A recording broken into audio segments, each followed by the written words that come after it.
Welcome back to the garage, guys. I have been desperately trying to do a live, but I'm having some issues with my software, and every time I come out here to record and do the live, like, I wind up spending 20-30 minutes fucking with the software that I could have been spending recording. So at the moment, it's abandoned. We're just going to do things the old-fashioned way. It is kind of crazy that last week and the week before that, there was not a whole lot of news for anything to do with the racing world. I mean, there was the Rolex that went on a couple weeks ago, but you've already heard my opinion on it. Not too much to report. But today we have a lot to cover, and not just because it's all over social media, but because it is racing news. And actually, unfortunate that I was really getting into some of the extracurricular history episodes and fun stuff that I wanted to do and get away from talking about all the noise that goes on and distracts us.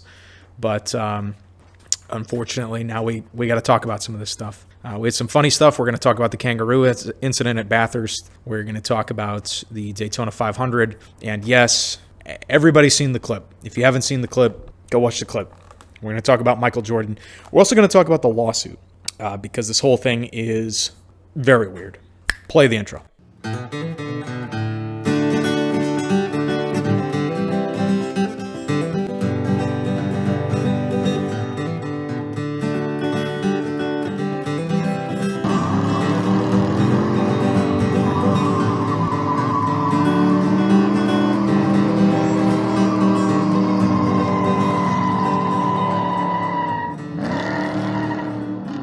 I don't know. This is the first time that I've seen a lot of attention beyond the team winning, aside from normally it's like all the credits to the driver.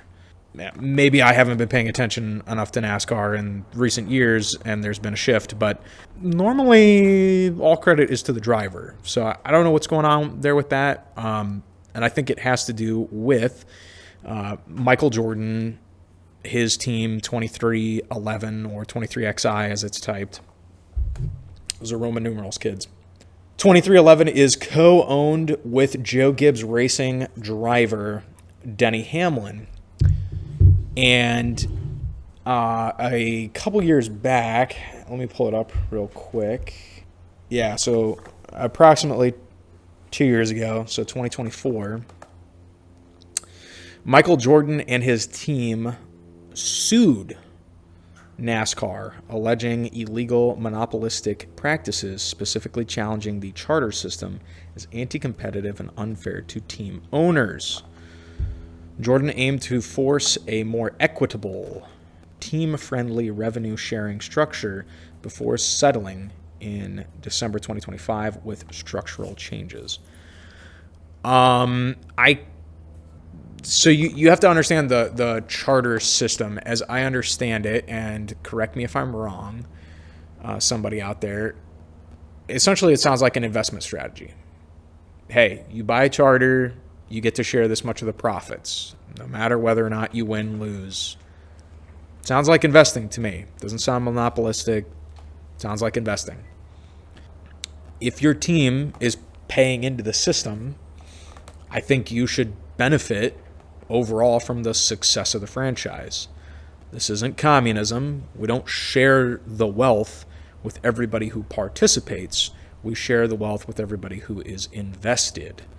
Okay, that's the difference here between stakeholders and shareholders. I don't give a shit about the stakeholders. The shareholders are what matter. Okay, the fiduciary duty is to the shareholders. Okay, now, whether or not necessarily this is, you're buying stock in NASCAR, which I don't think it is. However, in a sense, this charter system sounds like they bought in, they paid extra money to have a larger share of the profits. Okay, and then if you're not bought in because you can't afford it, that's fine. You have to perform to get more of the profit. I don't know. Maybe I'm not fully understanding it. A lot of people in the comment sections saying like, "Oh, Michael Jordan's the man of the people." I don't know. There's too many bots out there for me to definitively say whether or not this is a good thing or whether or not that's just propaganda that's getting thrown around. Our former NASCAR guy I don't really know what he'd have to say on this because he was kind of a grassroots purist. It was very strange, and people were like, "Oh, there was a massive pileup. Like that was crazy accident, 20-car accident." Yeah, that's just the Daytona 500. That's just NASCAR. Welcome to NASCAR. Like this happens all the time. I mean, the year that Bubba Wallace got second place, he sneaked by and got second place because he survived going through the smoke and debris of a giant massive wreck. It's really an endurance of who's going to last that many laps doing over 200 miles an hour in a ovular pattern for 500 miles. That's not weird to me. What is weird to me is they settled in December, and then all of a sudden Tyler Reddick he won. Michael Jordan's team won. And there has on and off been a little bit of the game is rigged. I remember back in the day when Candyman Kyle Busch was constantly winning. It was like Martin Truex, Kyle Busch. What was that other asshole that I fucking hate? That older guy that they were trying to make.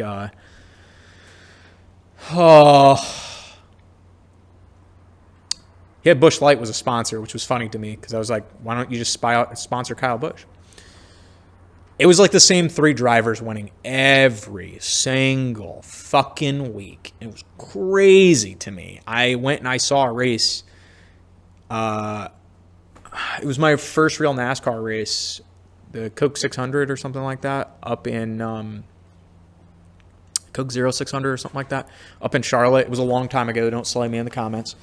But I went up there and it just Kyle Busch won, and he was ahead for the entirety of the race, which is crazy. I hate Candyman. I really don't like him. He's Rowdy Busch has gotten a little bit better, but I digress. There was a time, and NASCAR fans back me up on this, there was a time where people were like, dude, this is just like WWE. This is just like professional racing. Is it coincidence that Michael Jordan settled? Was this part of the settlement? I'm not saying, and this is kind of getting into like, I was really trying to get away from it. Some people are trying to pull me into it, talking about things that I don't want to talk about. I don't want to sit here and talk about the politics or the conspiracies or like the, I don't want to red, purple, blue, whatever fucking pill you want to take, like Neo in the Matrix. I don't want to do that because y'all aren't ready to see the pocket full of black pills I have to hand you to be like, yo, it's all fucked up. At first I was like, oh, this will be interesting. Maybe I can, shoehorn in here my opinion on that. I think this is very suspicious that out of nowhere, and I'm not saying NASCAR caused the crash. I'm saying they have a team. It's got 4 drivers in there. I'm saying if it wasn't fucking Tyler Reddick, it would have been somebody else. I am saying if it wasn't him, it would have been someone else. Congratulations, but I'm going to go back and I'm going to go look at the whole race because you can tell, like back in the days that I'm talking about, like 2021, 2020, 22, no, earlier than that. This had to be like, I think it still continued into that, but this had to be like in 2017, 2018 era. You go and you look and it's just like, man, it's just a competition for who's in second place. Something's not right. How did they pass tech? How did these cars, everybody is neck and neck except for one specific car. Kevin fucking Harvick. That's who I was trying to think. I hate Kevin Harvick. I fucking hate Kevin Harvick. They are trying to make Kevin Harvick the next like Dale Earnhardt Sr. And he's, wow, just not him. He's an asshole. From everything I've seen about Dale Earnhardt, he wasn't an asshole. He's a tough guy, but not an asshole. So when you see like dudes like Kevin Harvick and Rowdy Busch just in the lead for like forever. I'm not talking car lengths. I'm not talking bus lengths. I'm talking an absolute fucking full lap or a train.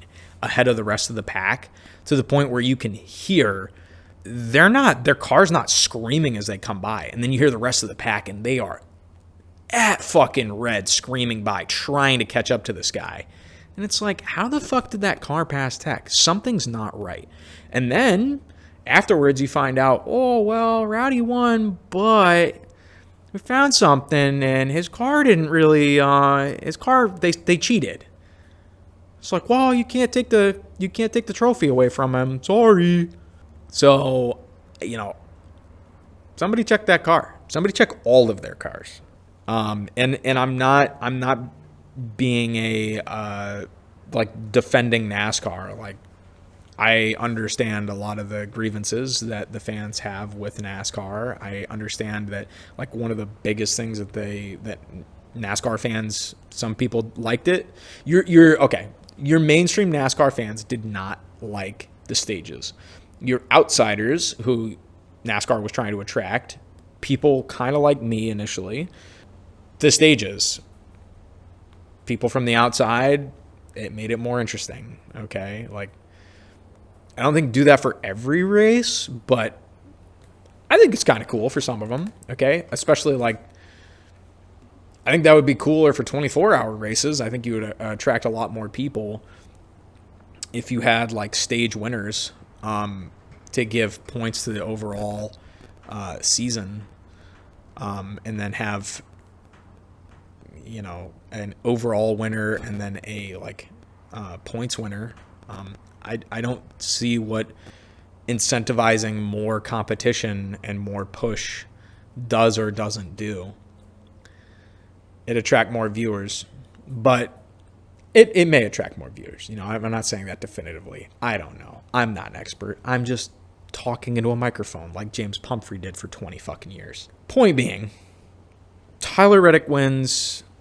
There's already a spotlight on this team because they sued the fuck out of NASCAR and then settled. I don't know if I necessarily agree with this. I also don't necessarily know or agree if suing was the right way to go. Michael Jordan was an outsider. He did not have a team for very long. And then he comes in and he's just like, "Wah, I don't like this. I'm going to sue you." It's like, well, this is how it's done. So you want to change it, get on the board and change it. Or petition. Or, like, there's a lot of internal steps you can go through before you put a massive spotlight on the sport, and now you make yourself the bad guy. Like, one way or the other. Like, you're choosing. People are now being forced to choose a side. At this point now, it doesn't matter, because what happened next, and we will throw up the video. What happened next, I just saw this morning, and there is. The first thing I looked for was, this is bad. Maybe there's an explanation. Let's get an explanation in there.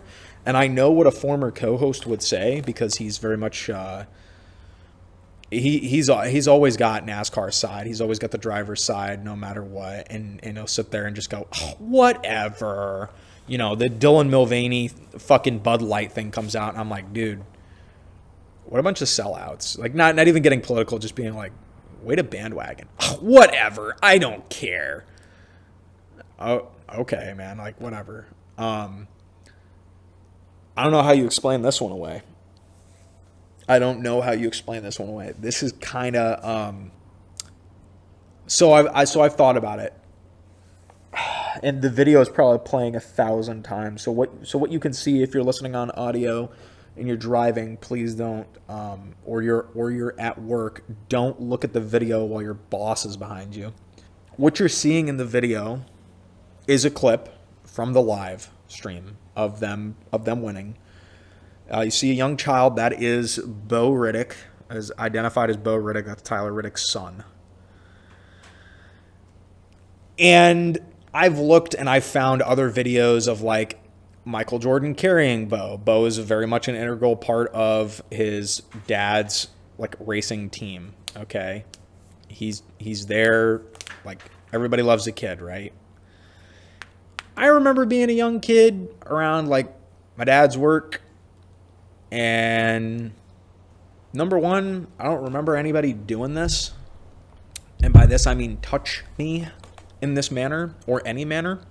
Mind you, I was a younger kid in the 90s, and I fully expected that if I did something wrong, my parents might not beat my ass if they weren't around, but somebody who knew my dad might beat my ass.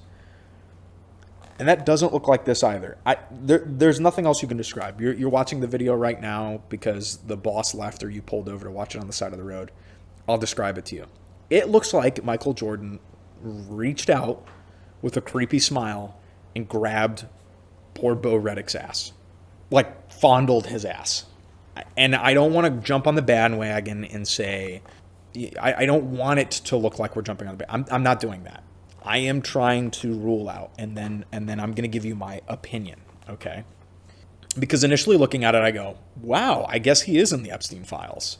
And then you have to take a step back, and you have to, for you to be able to provide something that isn't, oh, these people are just, roasting this guy over the coals. For you to provide tangible and quality insight, you have to look at everything. And so I began, is this real? Is this AI? Confirmed. Multiple sources. It's real. It's a clip from the live. What happened beforehand? So allegedly, and this is very common, okay? So this is potentially very possible. And it's kind of hot down here. It's not really hot. They're saying that there was ice on the back of this kid. And he does look wet. The back of his shirt looks wet. From his head all the way down looks wet. So perhaps ice on the back of his shirt stuck to his shirt. Okay. Maybe, and the explanation that's been given is that Michael was grabbing the shirt and doing kind of like that pat to get the ice off, or maybe he was grabbing at the shirt to get the ice. Okay. Do I think, see, I don't know. Do I think Michael Jordan is dumb enough, if he was a PDF, like people are saying, do I think Michael Jordan is dumb enough to, on the world stage, touch a kid? I don't know. No. Under normal circumstances, no. I also haven't gotten into whether or not there's any allegations or rumors or anything in the past. Like, I haven't gone that far into it because I'm not into basketball. I don't know. I know NASCAR is being very quiet about it. I know NASCAR is deleting comments off their posts when people say stuff. And I know other people with pages, media pages, are actively in the comment sections pulling coverage. Because I spent a solid 2 hours scrolling and looking at this. That's not great. Perhaps the camera angle is wrong. Maybe he was grabbing at his back and trying to get ice off of him. Maybe Michael hit the champagne a little too hard on victory lane and had some very celebratory lubrication and hydration.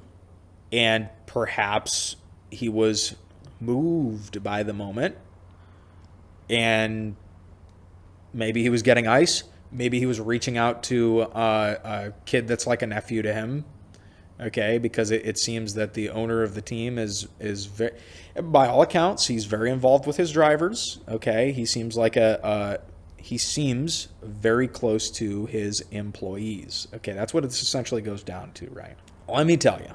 So if we're to make a comparison, here's the strongest comparison I can make, because it's the closest places that I've ever bonded with somebody who was not my family and was somebody that was not related by blood that I think of like family. In the military, I have a very, very close friend. Okay, he's got 2 daughters. And if anything ever happened to a member of his family, I would A, be devastated, and B, I would be at his side in 2 seconds.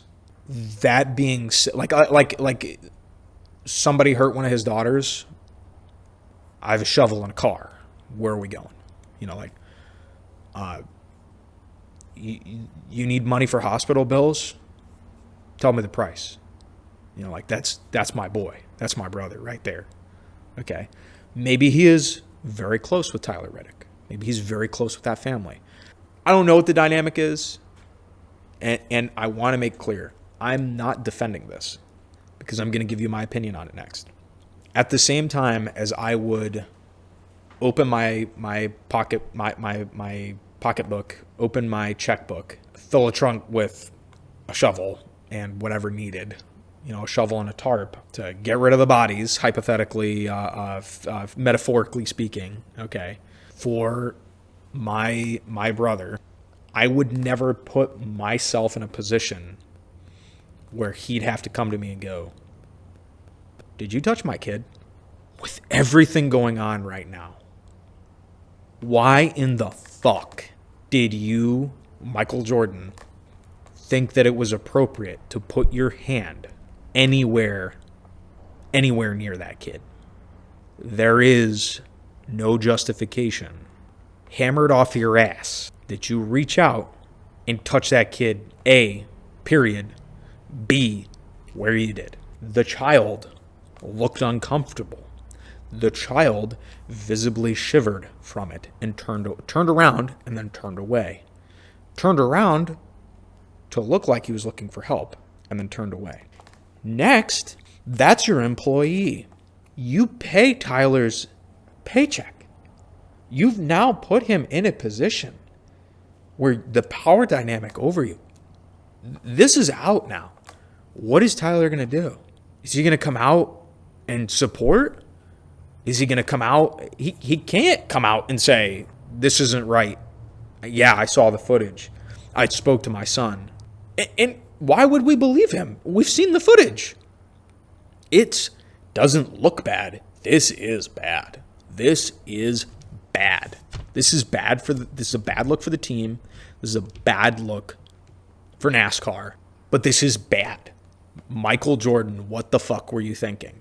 Were you drunk? Were you high? Are you on drugs? I'd quit. I'm that father. I'm quitting. I don't care what it actually was. Here's what it looked like. And it looked inappropriate. You are in a power dynamic where you have power over this other man. You should not have gotten that close to this guy's family. If there was a train about to hit that kid, the only time, just like it's not like he gave him an awkward hug, okay? It's not like he brushed him on the head. The video, and I've watched it over and over and over and over again. I've zoomed in on it. I've maybe there's ice. Maybe we can see ice. Maybe this is just this is so fucking bizarre. Maybe there was ice. Hey, rewatching it, maybe his hand is a little bit higher than we thought, but this is a bad look. And let me tell you what, it's fucking Florida. It's hot down here. Who gives a shit? It's not your kid. For fuck's sake, when Tom Brady, I think it was Tom Brady, his kids used to kiss him on the lips. They fucking crucified Tom Brady. That's not your kid. Why the fuck would you put yourself in that type of situation? I can't even say what I would do in that situation. What am I going to say?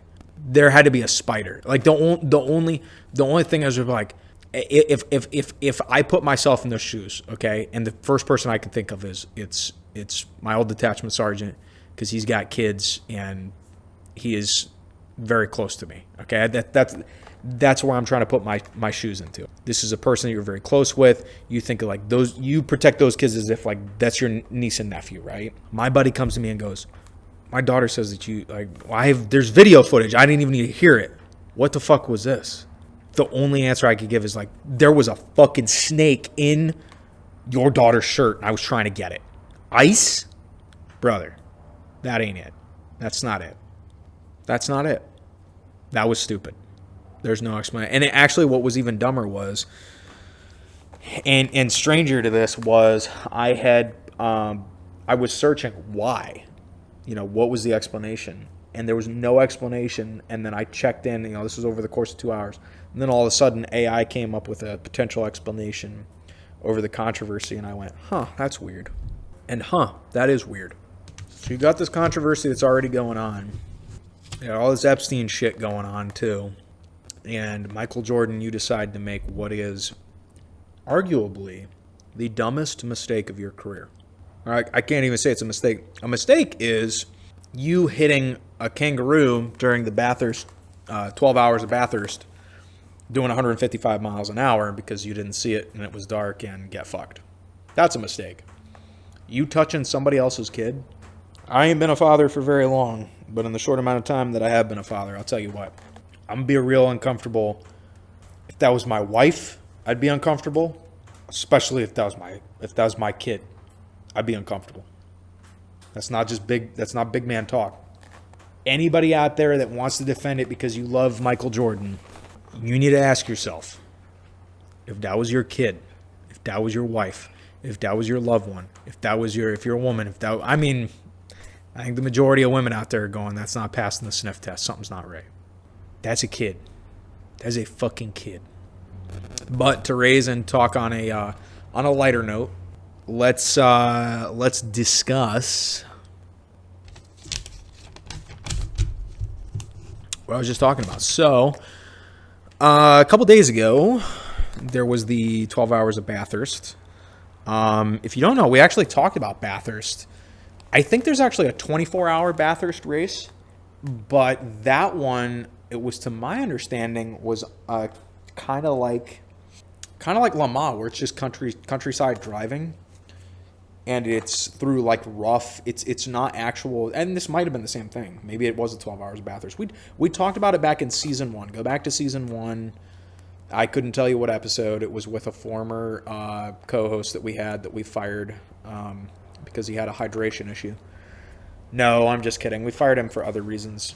But it's really rough out there, and as you can see, there's no fence in the footage. We'll put up the footage. And this was Christopher Mies. And he was doing approximately 155 miles an hour in a, let's say, $350,000 Mustang GTD GT3 class car. And he vaporized the Kangaroo. This is the number 64 car. He vaporized the Kangaroo doing 155 miles an hour. He was okay. Car was fucked. And if you were wondering, no, the Kangaroo did not make it. He's not going to play violin again. So, that was pretty crazy. Be careful driving out there. One would think maybe they'd put some fucking fences in, but I guess not. Also, it is Australia, so that's pretty metal. This was 20 minutes into a 12-hour race, and it makes me think maybe God hates Ford right now. Maybe this is a sign from the Almighty. Maybe this is the ghost of Henry Ford II, who is showing his displeasure to he who shall not be named, Jim Farley. I said it. I've been thinking about giving up one or two things for Lent. It's going to either be alcohol or ranting about Jim Farley. That's a tough one. I really like ranting about Jim Farley.